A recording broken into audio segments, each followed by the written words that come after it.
For those living at the bottom of the economic pyramid, this initiative is very much in sync in view of the fact that it is as well targeting the youth for purposes of financial inclusivity. In the same bottom-up economic transformation agenda, Your Excellency, within the key result area of the digital superhighway, as you are all aware, we have embarked on an ambitious program of digitizing all government records and digitalizing all government services.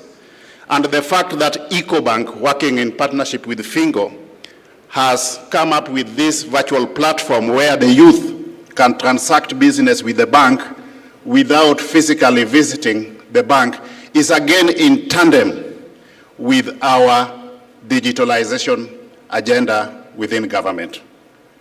Finally, Your Excellency, this initiative has facilitated a situation where the bank's customers are able to transact business while being identified through virtual platforms. And this again is in tandem with our pursuit of a digital identity for all Kenyans, Your Excellency, where in our view, once we digitalize all government services, then while leveraging on digital identity, all Kenyans should be able to transact business with government without physically visiting government services. Again, this is a major initiative from the private sector in augmenting efforts of government in our pursuit of a digital economy, Your Excellency. And in the same vein, I want to encourage as many private sector players as possible to augment our efforts as government so that we realize our overall vision of both a paperless government on one hand and a digital economy on the other, so that we position Kenya effectively by way of comparative advantage for purposes of global competitiveness. The single biggest asset that we have as a nation is our human capital.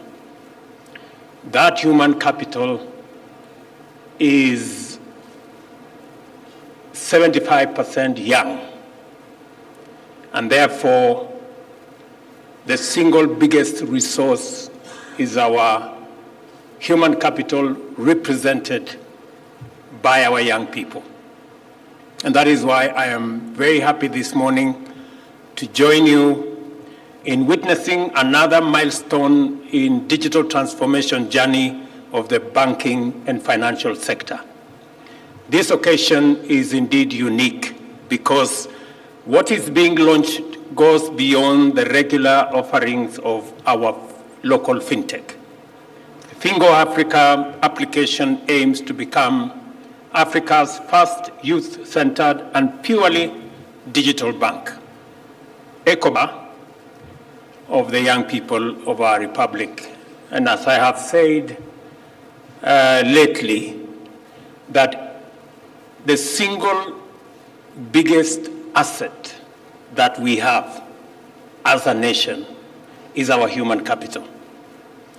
That human capital is 75% young, and therefore the single biggest resource is our human capital represented by our young people.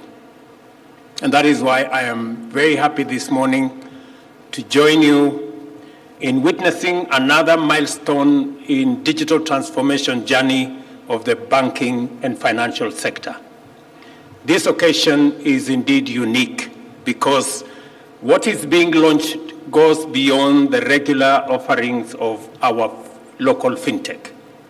The Fingo Africa application aims to become Africa's first youth-centered and purely digital bank. EcoBank, a large banking institution with Pan-African footprints, has set out to leverage digital fintech and diversify its product offering, and thus attract a young generation of digital clientele. I want to tell my good friend Jeremy and the EcoBank team Very big congratulations for believing in our young people. To satisfy this emerging cohort of Generation Z and post-millennial clients, institutions have to get capacity to adapt effectively and efficiently at all levels and across enterprises. What does a young person do, or what can a young person do to make them successful in Africa and enable them to create wealth? Is it to start a business? Is it to attain an education?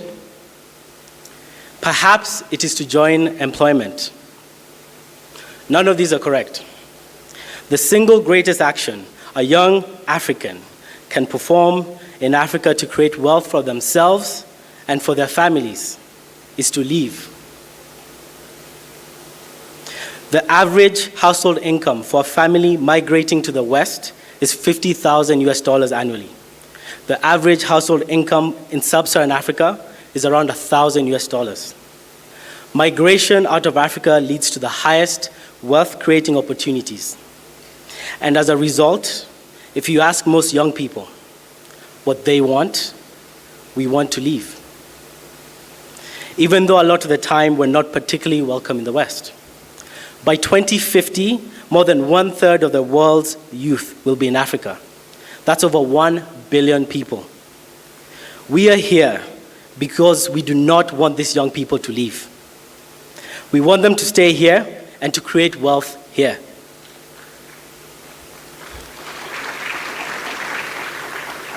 A large part of that wealth creation is in financial services. We started Fingo after discovering the sheer amount of unbanked young people in Africa. 57% of Africans and 19% of Kenyans. And on average, it takes 2 days to create a bank account, whilst the cost of sending money remains the highest in the world and financial inclusion remains low. Now, what is Fingo? Fingo means finance on the go. Fingo is an app. It is a financial services app dedicated to Africa's youth that enables them to create bank accounts in under 4 minutes, transact for cheaper, save, run their businesses, and ultimately give them access to wealth-creating opportunities. Fingo was started about 3 years ago and has since been part of the acclaimed Y Combinator Startup Accelerator. We have worked tirelessly alongside EcoBank. The job creation mandate that we have falls upon every pillar of our transformation agenda, with special focus on the digital superhighway and creative economy, the MSME transformation, agriculture and agro-industrial value chains, and the affordable housing program. We have an ambitious program, the digital superhighway and creative economy agenda, aimed at developing 100,000 kilometers of fiber optic infrastructure to connect learning institutions, government institutions, health facilities, even up to every ward in the Republic of Kenya. This initiative will facilitate the creation of 25,000 free public hotspots, 1,450 digital innovation hubs, and the connection of over 40,000 learning institutions across the country. We are rolling out this digital infrastructure because, as was said ably by my good brother there, technology is going to leapfrog our continent into the future. And to be able to make it possible for millions of young people to use technology, it is necessary for us to provide the infrastructure, the digital infrastructure, access to the internet that will make it easy and possible for millions of young people to access opportunities, to do business. And that is why we are deploying this one pillar of the bottom-up economic transformation agenda as the digital superhighway. I have seen the ministry is running with it. The whole of government is focused on it. And as you are all aware, we did undertake that we are going to move government to the digital space. 6 months ago, we had only 320 government services available in the digital space. Today, we have 3,000, and I am committed that by next month, I am informed by both the Ministry of ICT and the Ministry of Interior that we will have 5,000 services by 30th of May, and by the end of this year, all government services will be available online. Kenya will be championing, because we already are, the consolidation of the African market within the framework of the Africa Continental Free Trade Area. Because in that consolidation of that market exists great opportunity for our continent. And as we do that, we must also build the ecosystem that is going to support the coming together of the African people, of the African market, so that we can begin the journey to contribute our share in African trade, in Africa entrepreneurship, and also making it possible for the millions of young people in this continent. We are the youngest continent. We are the continent of the future. As was said here ably, by 2050, a quarter of the world's population will be living in this continent. And we need to work towards ensuring that the youngest continent with the most creative, innovative labor force provides opportunities for the future. And I have told the Ministry of Finance that Kenya will lead the way in supporting enterprises, medium and small, by making sure that we also support the possibility and the current drive towards having a Pan-African payment system, so that we can be able to trade, we can be able to transact in the African continent irrespective of the currencies of every country. It should be possible for us to do business, to sell, trade with African countries without minding whether this is their currency or that is their currency. That is the possibility that the Pan-African payment system gives us, and Kenya will champion so that we can eliminate the roadblocks and the hurdles that our business people and our entrepreneurs undergo when they try to trade across boundaries. Our entire bottom-up agenda for economic transformation is aimed at creating tens of millions of new jobs to absorb the many young, skilled Kenyans who graduate from our tertiary institutions every year, and to radically enhance the productivity of our labor. Yesterday, I launched a new funding mechanism for our higher education, both in our TVETs and in our universities. Because to sharpen our human capital, to equip our young people with what it takes to be productive, to be effective, is for us to have an education system that is accessible, that is of high quality, but also that is relevant. And we cannot do that unless we have a predictable funding mechanism. As we all know, that space around university, college, TVET education has suffered for about 15 years because of underfunding. And with it, with underfunding, we've had challenges. We've had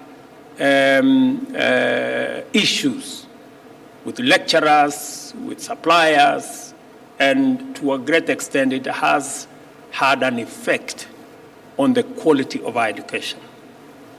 I did undertake that because I consider human capital and our young people as the biggest asset that we have as a nation, it is important for government to deploy adequate resources to make sure that our young people get relevant, quality, accessible training and education. And that is the purpose of the program and the new funding model that I launched yesterday, that is going to not only increase the amount of money available for the training and teaching and education of our young people, but it is going to be predictable and it is going to be timely. We have big challenges like healthcare, climate change, infrastructure, education, and we have to find ways to develop our agriculture, to empower women. There's so many challenges that we face as a continent of Africa. And technology is a way for us to solve these problems because we don't have a lot of time in Africa. By 2035, we'll have the largest workforce in the world, 1 billion people who need jobs. And therefore, when we have a lot of constraints, we have to think unconventionally. We need to reimagine, we need to reinvent.